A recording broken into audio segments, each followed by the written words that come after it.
اتطلبت مني في كذا فيديو، وبجد حسيت ان هو ده وقتها. عملتها لكم النهارده، ويا ريت كل اللي طلبها مني يشوف الفيديو، وخصوصا القمر اللي طلبتها مني اخر مره. اخر فيديو كنت عامله كيكه الزبادي، فطلبت مني كيكه الذره او هريسه الذره. النهارده عاملاها بطريقه حلوه جدا يا جماعه، خطيره، وكانت ريحتها تحفه. بصوا عامله ازاي، هشه واسفنجيه كده، ومش مفروله ولا اي حاجه، ومش قادره اوصف لكم بقى الطعم حاجه تانية خالص. يلا نسمي الله ونصلي على رسول الله، ندخل نشوف الطريقة. بسم الله الرحمن الرحيم. أول حاجة جهزت طبق غويط، وهبدأ أنخل كوباية وربع من الدقيق الأبيض. كوباية وربع من الدقيق الأبيض هنخلهم بالشكل ده. لازم أنخل الدقيق عشان أدخل فيه هوا كده، وأي تكتلات في الدقيق تفك معايا. وهنا بقى عندي دقيق الذرة الأصفر ده يا جماعة، ده الأساس، بتتعمل بدقيق الذرة الأصفر. جبت برضو كوباية وربع من دقيق الذرة الأصفر، بنخله برضو بنفس الشكل بالشكل ده. يعني كوباية وربع من الدقيق الأبيض، وكوباية وربع من دقيق الذرة الأصفر. تمام، بنخلهم كده على بعض.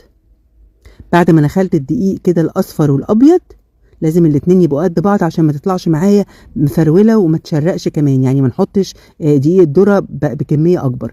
دلوقتي بقى نزلت بكيس من البيكنج باودر أو ظرف من البيكنج باودر وذرة من الملح. هخلط بقى المواد الجافة دي مع بعض كويس جدا، وبعد كده أحطها على جنب. بصوا بخلطها كده وبقلبها كويس جدا مع بعض. تمام كده زي الفل.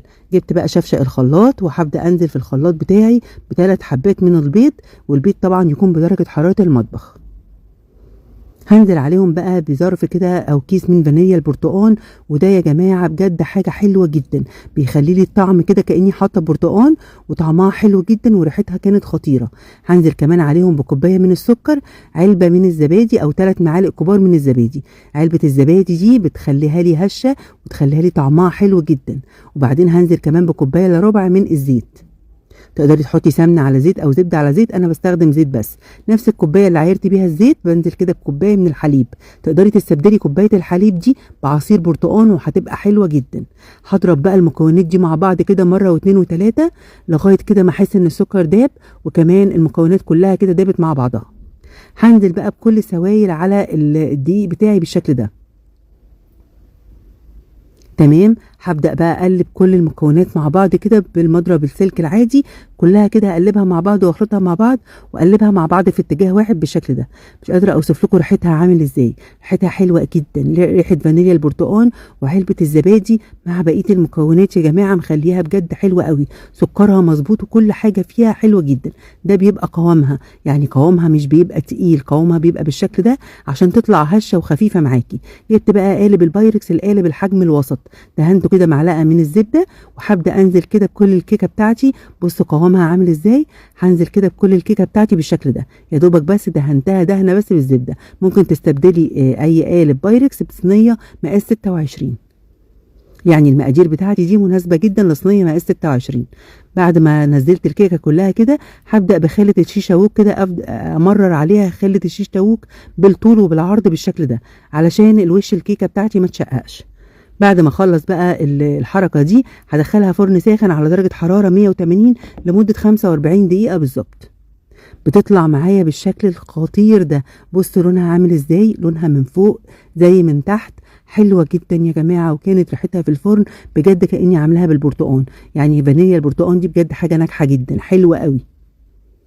بصوا بقى هسيبها تبرد كده حوالي 10 دقايق او 15 دقيقة، وبعد كده هبدأ اقطعها على طول. ريحتها تحفة وكلها مظبوطة. وبصوا عاملة ازاي، هشة جدا واسفنجية ومظبوطة قوي. بصوا بقى هنقطعها بالشكل ده. بصوا قد ايه هشة وانا بقطعها، تحفة يا جماعة، خطيرة. تمام، بعد ما نقطعها كده بالشكل اللي حضراتكم شايفينه، هوريكم بقى خرطة. بصوا الخرطة عاملة ازاي، بصوا لونها من جوه، لون طبعا دي الذرة الاصفر مع الفانيليا البرتقال مديها لون اورانجي كده من جوه. وبصوا اسفنجية ازاي ومش مفرولة ولا اي حاجة، مع انها هي هنا كانت سخنة كمان. بصوا بقى انا بحب قوي اطلع الخرطة اللي في النص لاني بحبها جدا. بصوا بقى كده هنطلعها واحدة واحدة، هوريكم بقى هي قد ايه هشة جدا. بصوا عامله ازاي، بصوا الخرطه ما شاء الله شكلها تحفه، وشبه كده الكيكه اللي بيجيبوها في الاعلانات في التلفزيون، بجد يا جماعه حلوه جدا. بصوا عامله ازاي، هنقطعها كده مع بعض عشان اوريها لكم من جوه. بصوا قد ايه هشه واسفنجيه، وبصوا بتطلع دخانه، يعني هي كانت لسه سخنه. مش قادره بقى اوصف لكم طعمها كده، خطيره جنب كوبايه شاي بحليب في الجو اللي بدا يعني الجو بدا يشتي كده، في الجو دوت مناسب ليها جدا. حلوه قوي يا حبايبي، ومغذيه ومفيده جدا، وكمان خفيفه قوي، خفيفه جدا، وطعمها في منتهى اللذاذه. بصوا عاليه قد ايه. اتمنى النهارده الفيديو والوصفه والطريقه تكون عجبتكم. نفذوها يا جماعه بنفس الطريقه وبنفس المقادير والمكونات دي، هتعجبكم جدا. واي حد مش بيحب كيكه الذره او هريسه الذره هيعشقها بالطريقه دي. ما تنسوش بقى يا حبايبي لايك كتير للفيديو عشان الفيديو يوصل لاكبر عدد، تعليق حلو منكم، تعليقكم بيفرحني جدا، وشير كمان كتير للاصدقاء عشان الكل يشوف الطريقه والوصفه الجميله دي وينفذها. اترككم في رعايه الله، والسلام عليكم ورحمه الله وبركاته.